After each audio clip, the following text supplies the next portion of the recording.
Welcome to Routing for Success, the show where we interview today's top logistics professionals, providing them a platform to share their stories and best practices. I'm your host, Emily Blair. And I'm your host, Jay Kirk. In this podcast, we interview Christine Zierau and Nick Perkins. In today's episode, we learn how to create efficiencies after buying a dated business, how to keep your traditional 9-to-5 job while running a line haul business, and why mindset is everything when approaching problems in FedEx. You're not going to want to miss this one. This episode is brought to you by AP Equipment Financing. AP Equipment Financing can bring you the best deals on step vans, panel vans, cutaways, and more, deliver them straight to your facility, and finance them with low monthly installment options. Click the link in the description to this episode or visit apfinancing.com. Today with us, we have Nick Perkins and Christine Zierau. Nick and Christine, thank you so much for joining us. Yeah, thanks for having us. We're excited. Cool. I wanted to start us off, Christine. I've spoke with you in the past, and you have mentioned a lot about how you have been able to shift your mindset in FedEx and changing it with a more positive spin on it. Can you dive into how you've shifted your mindset to be more positive when approaching problems in your business? Yeah, I think I had to shift my into a positive mindset just from the time I met Nick, actually, like 3 years ago.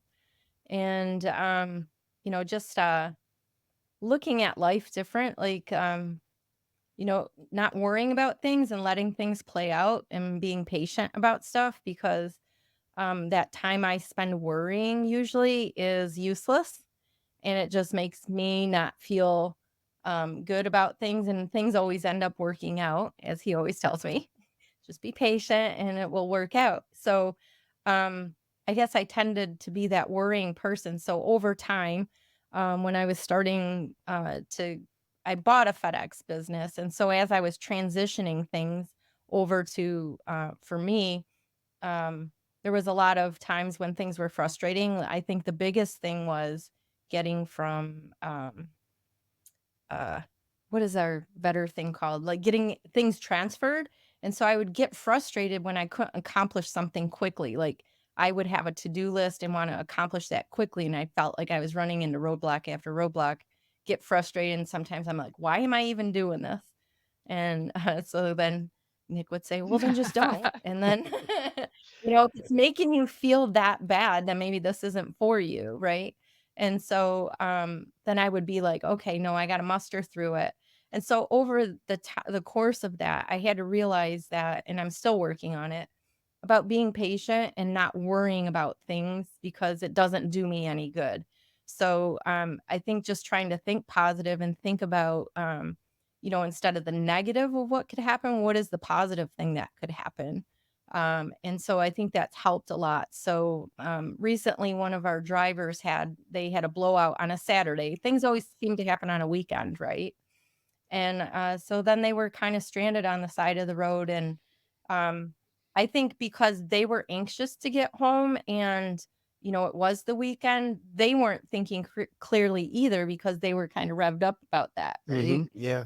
So, so then, between the two of us, and I was getting amped up because they were. And so then Nick's like, just let's calm down for a minute, take a deep breath, step back and think about what needs to be done. And then we can think clearly, because when we're all kind of amped up about that stuff, you can't think clearly. So I think that's the biggest thing that I've learned, is that in situations like that, if we're just calm and think about things. I think there's probably somewhere, like, I don't know if I've read it or what, but I imagine there's some science that can back this up. But like what I realized is my decisions are best made when I'm like calm, cool, and collected.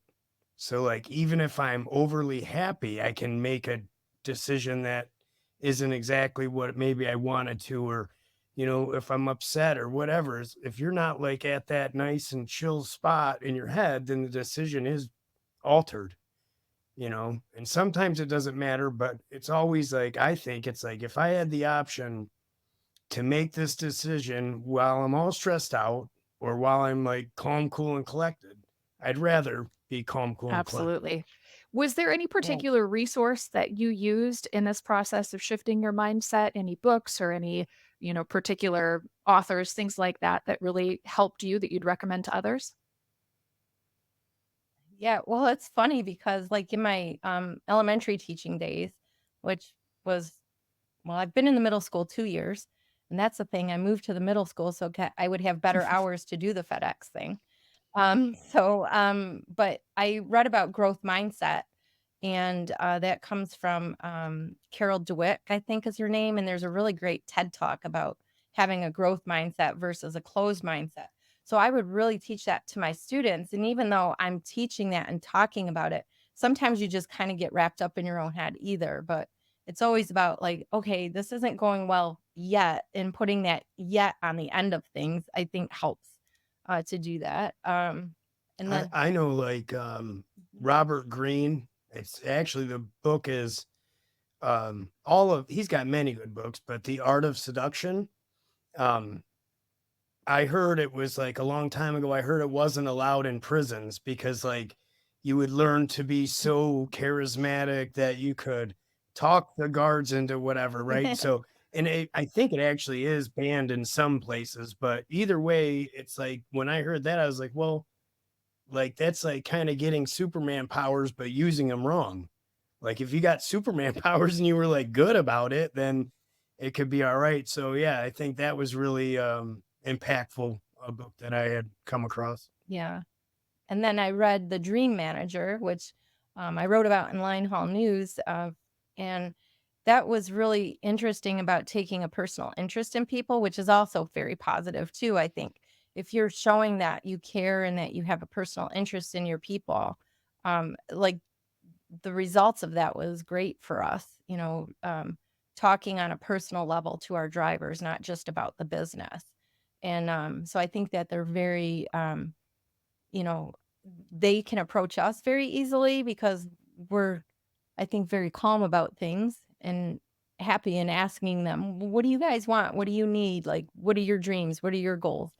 And so I think that leaves that open communication and just a positive atmosphere all the way around for us.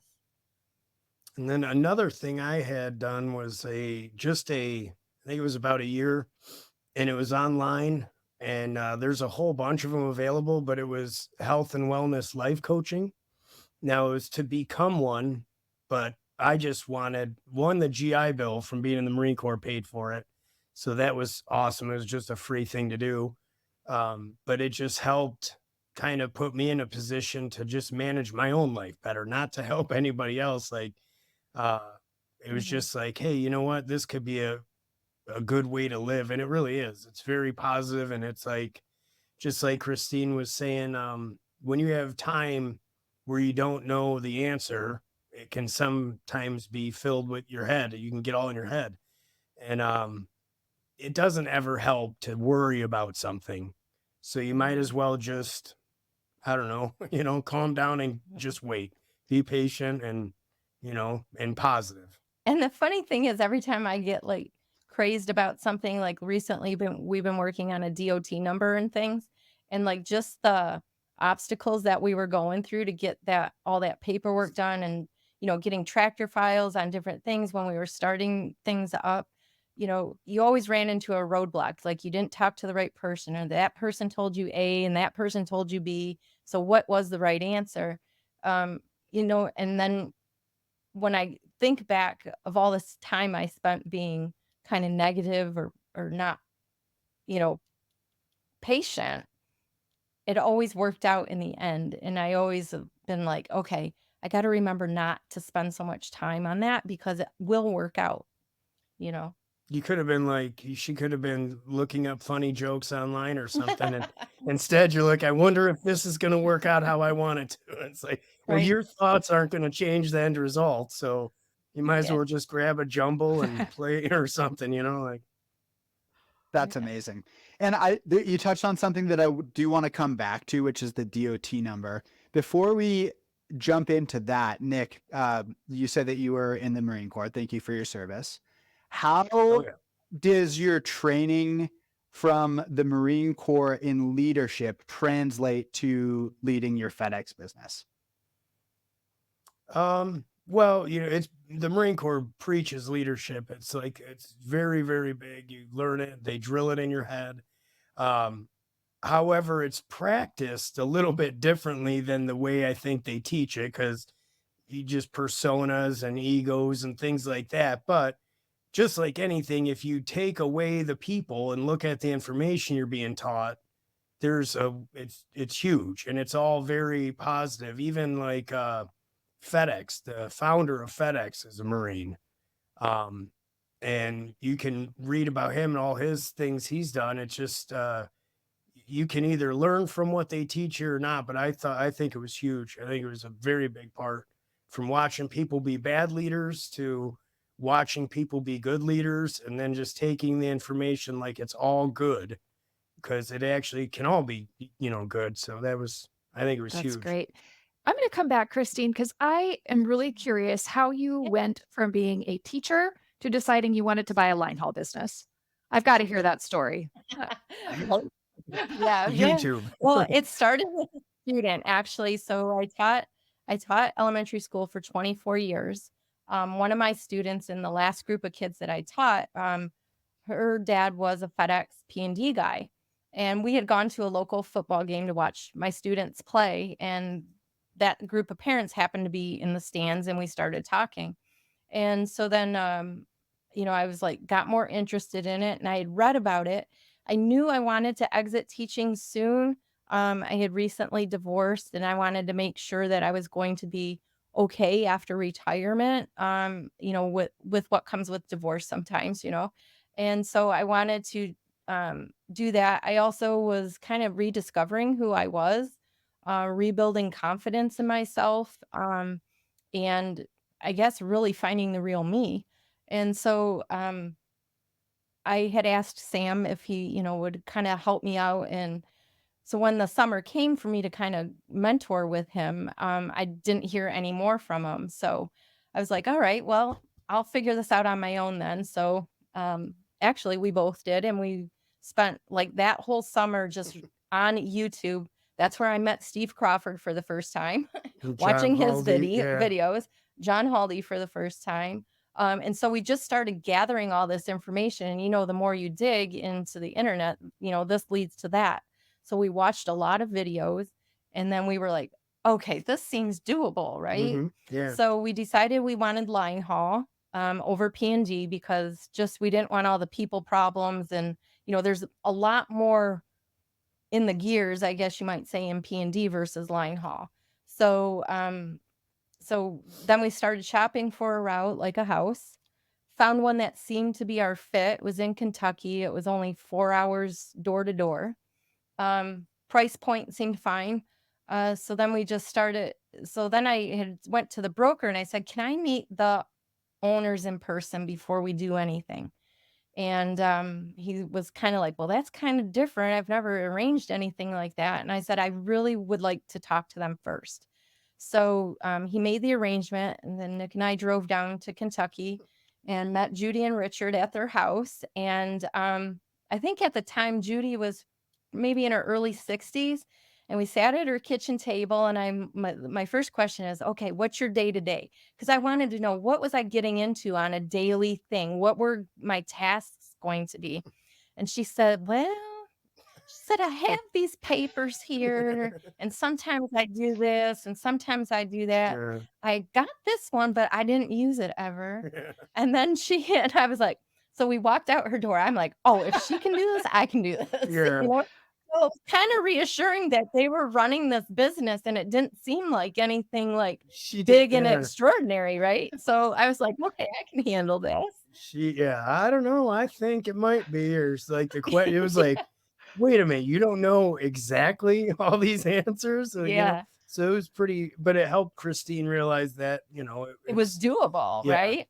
So we took the leap of faith, and I bought the company, and then we went down and met the drivers on another trip down. And it was a little intimidating, I must admit. My our lead driver, Jeremy, he's now our BC. He probably stands what, Five or six six. five? He's like super big guy, but gentle giant, like of a teddy bear guy. I was like, oh my gosh, like these are my employees. and so I had told Jeremy, I'm like, well, I need a manager down here. Would you like to do that? And so he said, yeah. So, and he was such a wealth of information. Our drivers are amazing group of people. We're small, but they're such good people. Mm-hmm.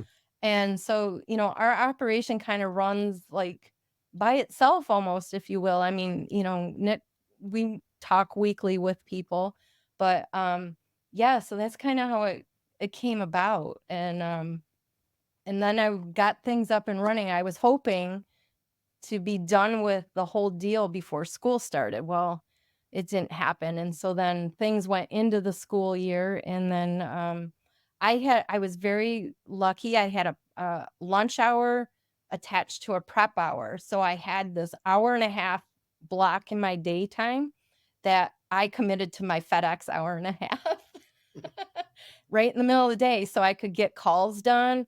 I would bring my personal computer. I'd set that up on a side table, and then I would, do things in that hour and a half. I was super efficient during that hour and a half. And that's how it worked out. Yeah. That's insane. So you Yes. were an elementary school teacher. You started watching YouTube, and then you met Yep. with somebody who was an owner that didn't know any of the questions that you were asking them. And now you're the person on YouTube teaching other people about FedEx.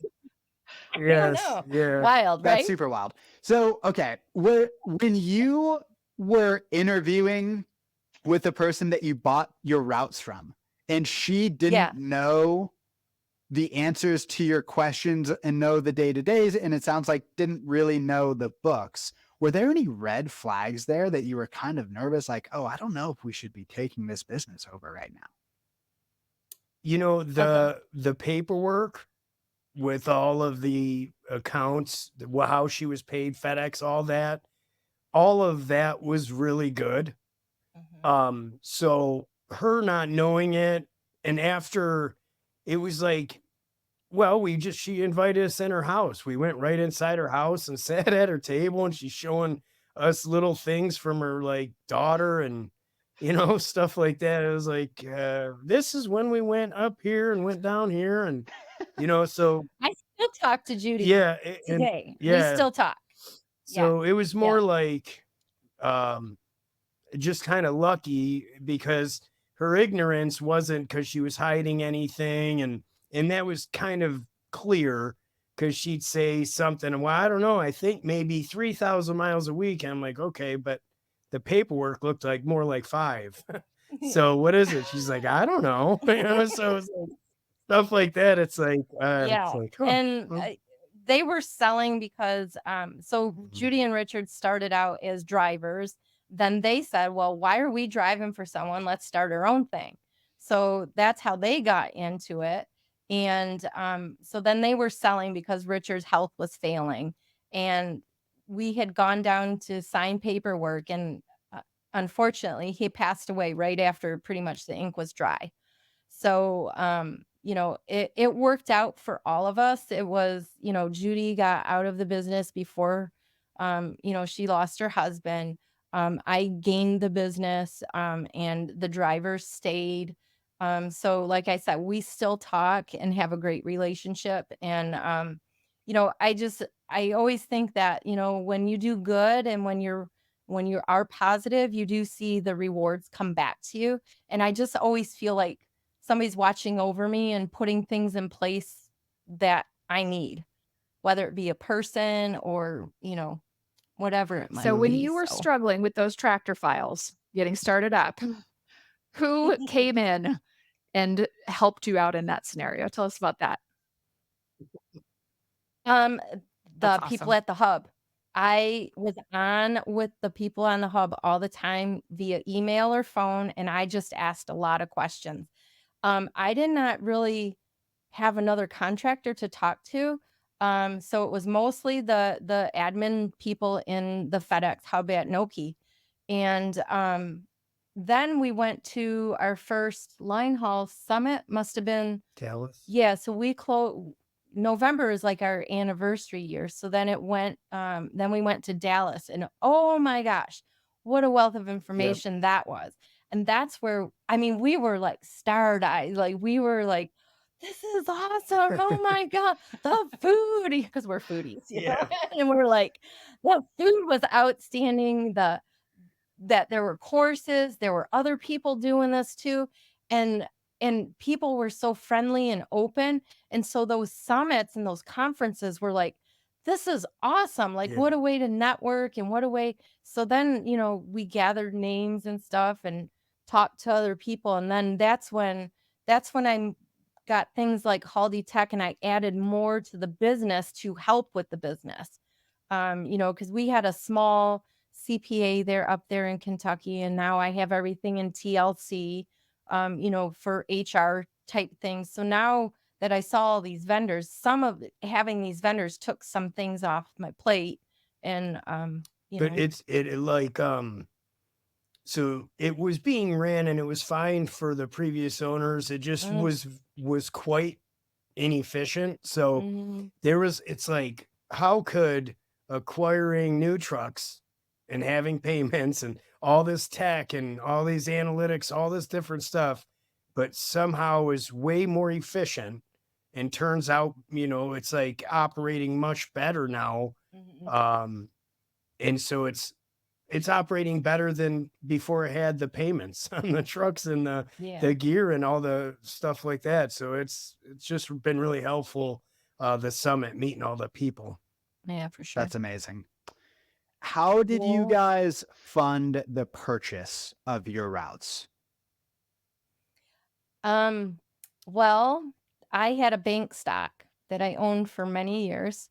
And so I had this investment, and I just cashed out that bank stock, and said, I'm going to move from one investment to an investment in myself.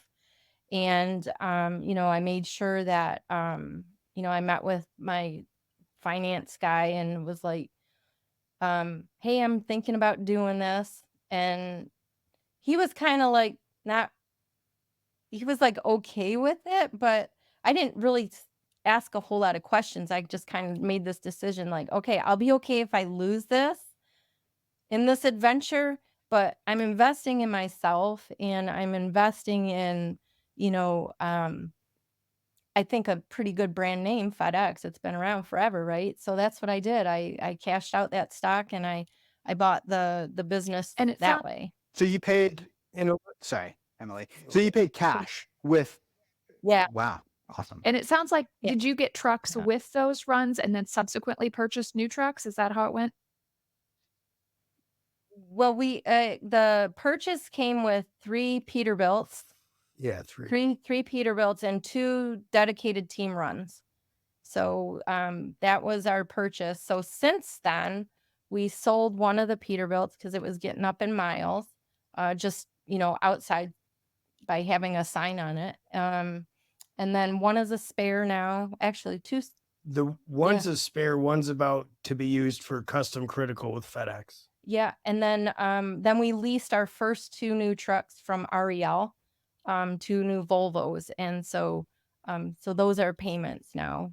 But yeah. Nick, you mentioned in adding new trucks and new technology, you guys actually got more efficient, and it sounds like it improved your bottom line. Can you explain a little bit more about that and how that works? Well, I think that a combination of like a couple of the Peterbilts were not the fuel efficient versions. They were more for like the owners. They were driving them for a period. So it was like, we're in something cool. Getting pretty bad fuel economy, less than 6 miles per gallon. And then the other ones, just from getting a couple 150,000 miles a year, even though they were only a couple years old, they were, you know, repairs often. And it was little stuff, which seems okay at the moment. But when you look at it, you're like, oh, that little bit was actually thousands of dollars in this period of time.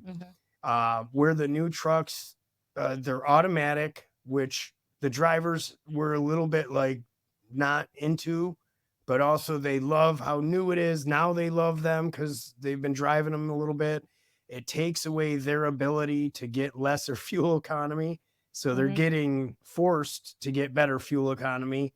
The REL card, the fuel card REL was a fuel game card, changer. huge like that. Yeah. And then, I guess just low maintenance and much better fuel. Yeah. And then just having, more accounting, like, having someone doing the accounting instead of me flubbing through it. So I guess, like, when you think about what your time is worth too, having some of these other people do things for you is better, because then, I'm not up till 1 a.m. or whatever, doing those kinds of things. So yeah, I think fuel was the biggest thing though. Yeah, that'll do it right there. 3 miles per gallon on 500,000 miles in a year. That's Right. enough to make up a lease payment. Yeah. It was crazy what the fuel was. Yeah. I remember getting a call from our hub manager when they do the monthly meetings, and he was like, if you had the fuel card, you could have saved $1,200 this month. And I'm like, oh boy, so then that's when, I was thinking about all those months prior to that. I mean, that was thousands of dollars. So do you use both the T-Check and the REL fuel card? I guess the T-Check is in our older cars, our trucks, but the spare, just in the spare. So do you limit your drivers as far as where they fuel up, or how do you manage that part of it?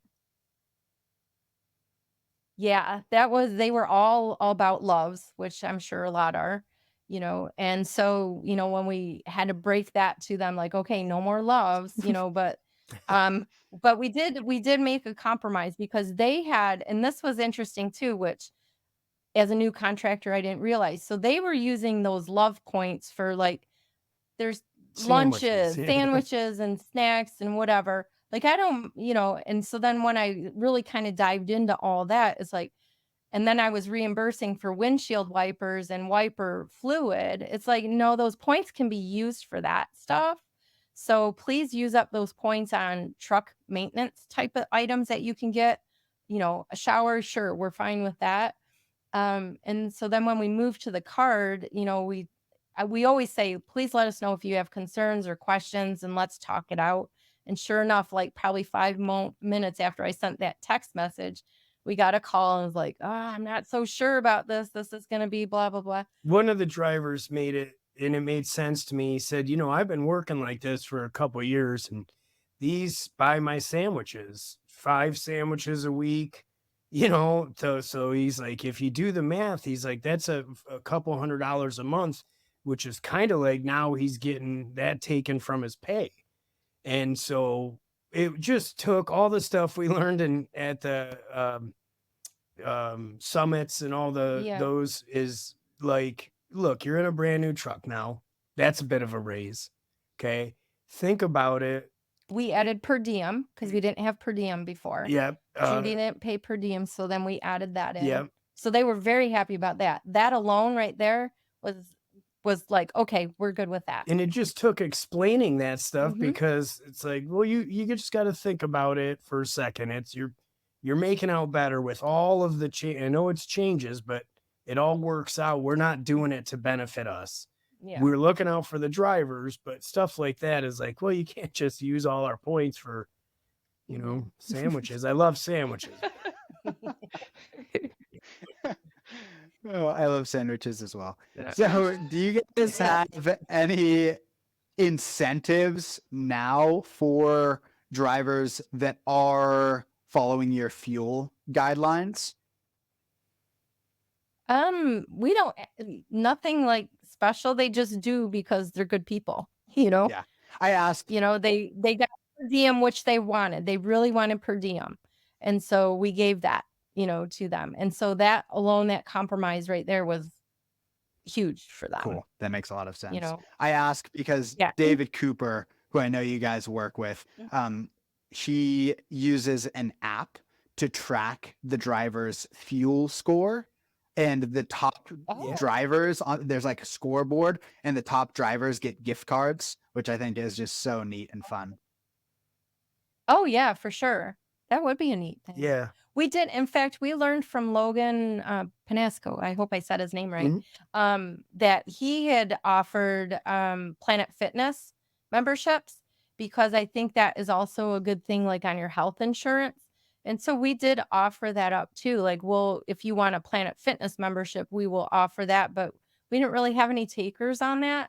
So, so they're our guys, their routes are they're like super set in their ways, and they have it figured out, and it's like, it's working. So it wasn't any interest to them, but I was excited. I was like, oh, they're going to be excited. And then you can shower anywhere at them. They have massages. They have like, the little, I don't know, but yeah, no, they didn't want it. That's awesome. Just their per diem. They just need the sandwiches and they're good. Yeah. Oh, and they got new mattresses in the Volvos. Because they were take out your mattress. Yeah. That's awesome. Are there any other incentives or surprises that they brought to you that they wanted that have worked well for your team? The thing that I like that we got from them actually is just them talking and let them know, like, every one of our drivers, we can tell you with a ton of confidence how long they want to drive for us, what their goals are. In 3 years, when the one driver's youngest is now 4, he would like to be at a different schedule. And the other guy, he'll just drive to Denver and back the rest of his life. He doesn't mind. He might want to raise him a little bit, he said, but we'll get around to that. And, so it's like, we're pretty comfortable with them. And so just getting that information, I think it is big. And it also, I think it helps them ask for less. I think they're like, okay. But also makes it easy if they need to ask for something too. Yeah, for sure. And then we do, like, there's 3 children in our family, I guess you might say, our driver family. So, and they're very young. So we, this year we sent, we got fun stationery off of Amazon that would look like it was letter from Santa. And so we got information from the parents about it, and then we put that into the letter. Oh my God, these kids were blown away at Christmas time. Your bosses know Santa. We're the real Santa, He called us. Yeah. Was it Christmas Eve? Yeah. He called us, texted on Christmas Eve, and he said, do you think Nick would want to be Santa? On the phone. So on Christmas Eve, I called his son and pretended I was Santa Claus. He gave me like a list of things to put his shoes away. Yeah, put your shoes. Good job putting your shoes away. And whatever kind of drink they drink down in Kentucky, mountain waters, I don't know. Yeah. And stuff like that. And he was just blown away. It was so cool. And they got the Christmas elf, Yeah, so elf on the shelf. We got him. Yeah. Wow, talk about a perk. You get the boss and Santa. Perkins. Hey. Yeah. Nice. I was like, this is what it was like. Oh, That's pretty good. See, that's pretty good. Now you're looking at me. It's harder. If you didn't see this, it's easier. The full beard. Right. I think. Right. Well, only from November and December. Yeah. Well, maybe next year you can go full beard and actually roll up in this life. Shifting gears a little bit, Christine, you had mentioned, and it sounds like you both are very process oriented. You came up with processes to make the business more efficient. Therefore, you're now making more money than the previous owner. How are you keeping track of the processes that you create in your business? Well, I have a handbook, a driver handbook. And so I keep everything like in Google Docs. I'll write things, and then I will send a monthly newsletter with things. So I kind of document things in that newsletter about, I always have this topic of safety, like what's coming up, what should go on. And then, in fact, going to the last safety stand-up thing that Linehaul News put on, it's like, going to those things all the time is like, oh, I got to remember that. I got to remember that. And so I think just constantly that handbook is always like, oh, what's that term? A living document. That's it. A living document. And like it's always being updated with stuff. And so I just try to keep Google Docs on different things on my computer, to add towards like, safety, or here's the process if we have a breakdown. Here's the process if, this, that, or the other thing. So I try to foresee things, but definitely when things happen, okay, well, what went well with that situation? What didn't go well with that situation? So then I'll just put it on a Google Doc to remember things, and then, put that part into the handbook if necessary. So I always try to reflect on a situation of what went well, what could Are be these the improved. types of topics that you're teaching on with Linehaul University, or what is your class at Linehaul University around? Well, this is going to be something new. So I just started talking with David about it, and I had approached him with some ideas that I had after coming to some of the conferences. Again, I wanted to communication is huge with our drivers, and I think it's such an important component of having a good, healthy relationship with our drivers also. And so I thought, well, maybe if I'm thinking this and what is important this way, maybe it would help other people and contractors. So I wanted to have kind of like a leadership series that included communication, that is like relationships. What type of leader are you? And what types of strategies do you use? And so I'm just kind of starting to put this all together into some sort of presentation, or, I would like to see it as coursework, then that could be added to the Linehaul University documents, or coursework that we could maybe then offer at future conferences for other people. So that's the vision right now. I'm so impressed, and I find it so neat that you're melding teaching with being a bad to the bone business owner. For contractors that are coming in, or maybe they're already contractors and they have a job and want to keep their job, how do you recommend managing having a full-time job and owning a FedEx business? Well, for me, it was the hours were important, right? What hours did I have to keep at my day job, and how would I fit in FedEx around that? So I was fortunate to, I knew that the middle school got out at 3 o'clock. So that put me home at 4, or I could stay at work for that. You got that 3 to 5 hour to do business calls still, like I tend to think of 5 o'clock is shutdown time. So, so that was key for me, of knowing what my hours were. And I made that move to the middle school to do that. Also, having Nick at home was very easy, because then I could call him, or, hey, text him real quick. Hey, can you handle this thing? So, and I think always making my list of, okay, what do I need to accomplish today in my hour and a half key? And so that was helpful.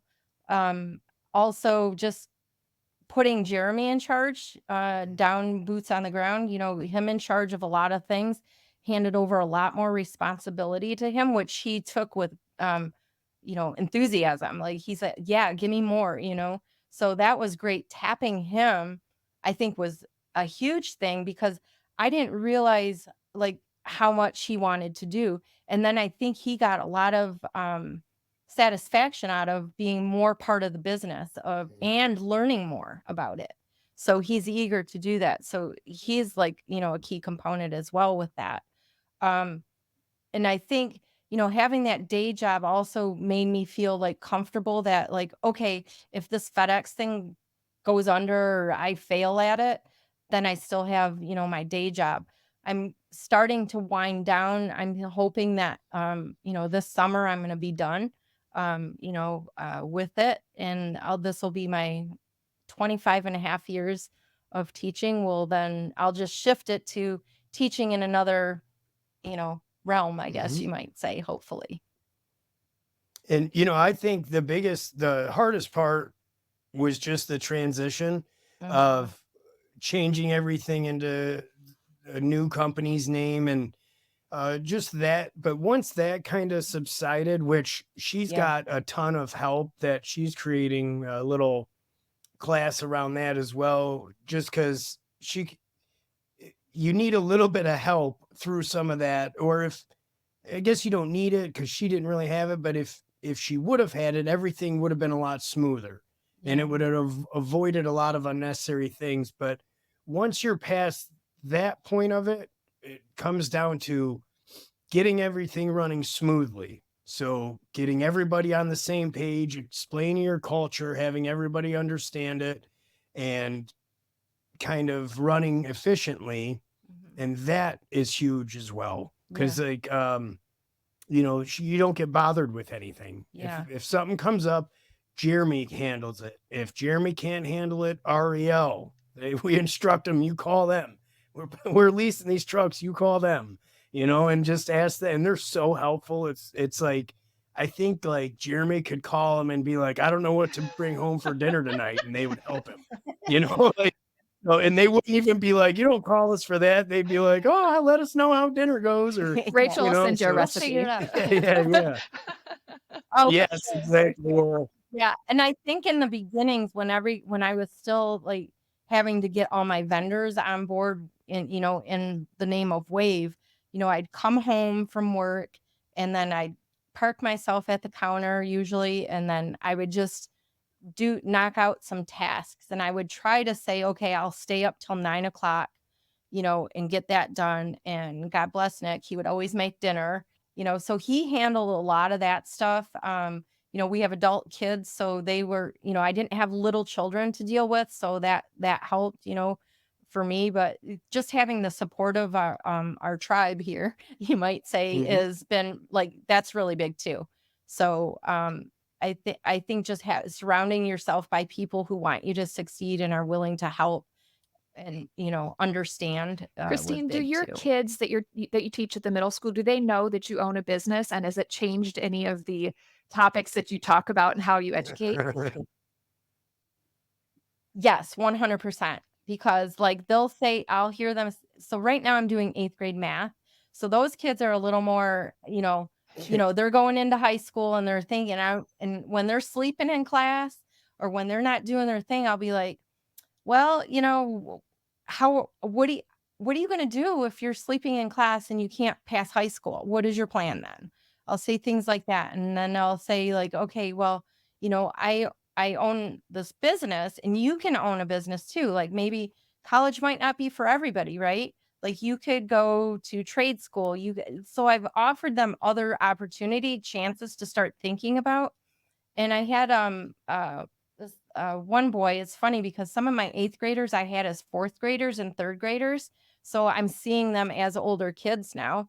And this one kid in my class, he can never like concentrate on anything. But this kid is an entrepreneur and I can see it. And he's telling me about all the things like, he's like, I'm buying these tennis shoes and then I'm reselling them. And I'm doing this and I have this idea. And I like the way you're thinking. That's an entrepreneur. I said, however, you need some self-discipline to be successful because you're not being disciplined about having a pencil when you come to class, as simple as that is, or this or that. So if you really want to pursue that, I think you would be awesome at it, but you need some self-discipline because if you don't, you're not going to get your tasks done that you need to make your business go well. And so I encourage them to do that. Like, think about this, think outside the box. Take a chance on yourself and you're investing in yourself. So make sure you're doing your work because it's all about you and you can't, don't limit yourself. So hopefully somebody listens. That's incredible. I wish every 8th grader had a teacher like you. That's really amazing. Good job for doing that. Yeah. Thank you. I wanted to circle way back to something that you said originally. Is that you guys are working on getting your own DOT number. Now, most of the time, FedEx linehaul contractors, they're operating under FedEx DOT. Yeah. Why are you getting your own DOT number and what benefit does that have? Okay. Christine didn't like just having one company. She wanted many. That's why I went with the word enterprises to begin with. Nice. Yes. Because I was like, Wave Enterprise. I said to Nick, I said, well, Wave came from our relationship. We said, we're just going to ride the wave and see where it goes. So that's where our company name came from. But then I was like, if we do an enterprise, we could get into all kinds of stuff. Okay. And so, because we want to do, we will, and we haven't yet, but we want to do some work with veterans and with, abuse shelters, women who, have come from abusive marriages are in shelters. We want to help. Those two are our two main people. So I was like, if we do an enterprise and we get big enough, then we can give back to this community or tap those communities to maybe be employees or something. So the DOT number came from, I don't know, we have a lot of get-togethers here, and I had passed this F850 750. F750 flatbed truck every day going to work. I was like, that truck looks interesting. What could I do with that truck? And so I took a picture of it, and then Nick went and looked at it, and he drove it and stuff, and we were going to buy this truck. And we're like, it wasn't that much money. And we were like, let's see what we could do with this truck. So we were going to buy it. And then the guy's like, I'm not going to sell it. I'm going to put a snowplow on it. So we're like, dang. So we showed the photo of the truck to one of my daughter's boyfriend's friends. And he's like, worked for Michigan Caterpillar. He's like, you don't want that truck. You need to get a flatback rollback, and I can hook you up with delivering generators. So we bought a flatbed rollback tow truck.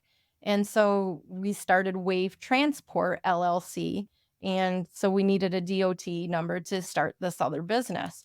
And so we had this opportunity put in front of us. And so we were like, let's go for it and see what happens. So that's why we needed the second DOT. And you indicated that it had been frustrating. Have you gotten your second DOT, or are you still working through it? Yeah. Well, so here's mistakes being where I should have talked to people beforehand. I should have talked to an accountant first. Yep. Right. And so when I registered for the DOT, I did it under Wave Enterprises. Then we went to, I don't know, Phoenix. And I talked to Becky Doctor, who does my accounting. And she's like, you need to separate that. You want two entities. Keep your FedEx stuff in this pile, and then this other thing can go in this pile, basically. So I was like, okay. So long story short, I had to get the DOT into a new name, into the new company name. Well, you can't just do that, even though somebody told me I could. Yeah. So anyway, so I had to close that business, that DOT, put it out of business, reapply for a new one, transfer the MC number. And it was just like, rigmarole, because you talk to person A, they say something, then you do that. And then person B is like, no, you shouldn't have done that. You should have done this. And so that's kind of what the frustration was. But I'm very happy about FMASCA being open past 5 o'clock. Yeah. I called them many late. So that's a good thing. That makes a lot of sense. So we're approaching our hour mark, which I want to be respectful of your time. Thank you so much. I feel like this has been incredible, and I feel like we have so much more to talk about. So we might need to do a second episode here in the next couple of months. Okay, cool. Awesome. Yeah. It's sweet. It's very fun for us. Yeah, as well. I really like it. Yeah. But we have 3 final questions that we ask every FedEx contractor that comes on to the Routing for Success podcast. We call them the FedEx 3 to Thrive. The first question is, what was one of the most worthwhile investments you have made into your FedEx business? You go. Oh, it's tough. I think going to the linehaul summits. So whatever $100 it is to go, it's well worth it. The amount of information that we learned resulted in making these other decisions that you could say, sure, trucks, you could say, teach this management style or whatever, but it all comes from I think the summits and the conferences. That's a great answer. I like that. Are you sticking with that one, Christine, or did you have another one you wanted to add? Yeah, I was going to say that, but I was also going to say the new trucks, list because that was a huge savings on fuel. So if we're talking about an investment, we're talking about, having this other asset that helped the bottom line. But I like that answer a lot because that is very useful for many years. Both great answers. Mhm. Yeah. Question number 2. Failure is oftentimes the greatest teacher in business. Do you have a favorite failure and what did you learn from it? Favorite failure. Oh, I thought of it earlier. Now I got to remember what it was. I've had several failures. I think one of them was, well, I had a lot of problems with when I brought in a new driver to be in the driver program, and I hired him all out and everything. He went, and then First Advantage showed that his school wasn't compliant. And so I was like, oh my God, I got this guy on the hook. He's all excited. He thinks he's in, and his school's not on the list. So that I felt like I failed that guy. And then I ended up getting a school on the list, which was fun. And then then his driver logs were not being logged correctly. There was a problem of transmission. And so then, he wasn't logging his hours, it wasn't getting in there correctly for him. So then we finally had to get that straightened out with several phone calls, emails, all that. The first thing she said was really cool because we were like, okay, we have this guy who's looking like he's an amazing driver. The Jeremy, our manager, loves him. He gets along. He's down for everything about us. And now we can't actually hire him because the school he went to isn't on FedEx's list. Yeah. So it's like, what are we going to do? So what we did was calm down for a second and was like, oh, yeah, not on the, yes, exactly. And so that's all it took. And it wasn't like easy, but it really wasn't that hard either. Yeah. Christine had to do a lot of the legwork and providing details and getting it from the school and getting it to FedEx, which made sense. FedEx is like, I'm not going to do all that. If you do it, well, and so, it got on the list. And I had a failure on an MMR, those monthly reports. That's the one I was thinking of, that you have to have in by midnight of the 20th of every month. I got a call at, I think it was 11:55. And it was the hub, or no, my driver saying our MMRs aren't in and we won't be able to get back if you don't get this done. So I jumped out of bed and raced downstairs and got them in at, I think it was 11:58 was the timestamp on the scan to the hub, called them and was like, did you get it? Did you get it? And they're like, yeah, we'll dispatch. So I was like, oh. So that was like a fail on my part. So now all my MMRs are always done by the 10th of the month. Gave myself a cushion. Those are really great. And I think it's tying it back into mindset. It's just a testament. You guys are talking about these failures with a smile on your face and laughing about them. And how you handled them was taking a step back, taking a breath, except for the time when you had 5 minutes to send that from Harzen. There was no breathing. But you know what? I was okay, calm down so you can do this. Otherwise you're going to like when you have those bad dreams when you can't dial a phone number. I don't know.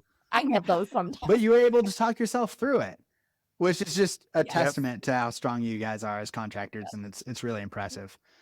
My last question of the FedEx 3 to Thrive is, what is your favorite part about being a FedEx contractor? All the conferences. Yeah, nice. The camaraderie, it's funny. Yes. You're like, you I don't know, just hanging out with everybody, and you're just hanging out, but you're learning so much. Yeah. And just seeing the different ways that the different contractors operate their companies, and getting the tips and tricks, and it's just so positive, and everyone's willing to help and be how it's like.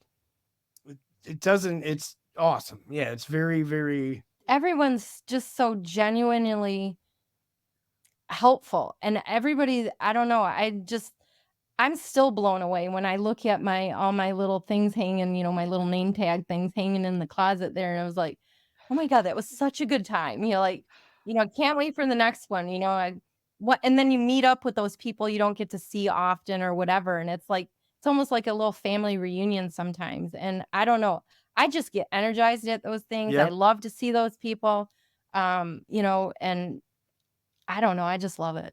I feel the same way, fun. Christine. I get really excited to go into the events and just being in person when we're so virtual so much of the time. Yes.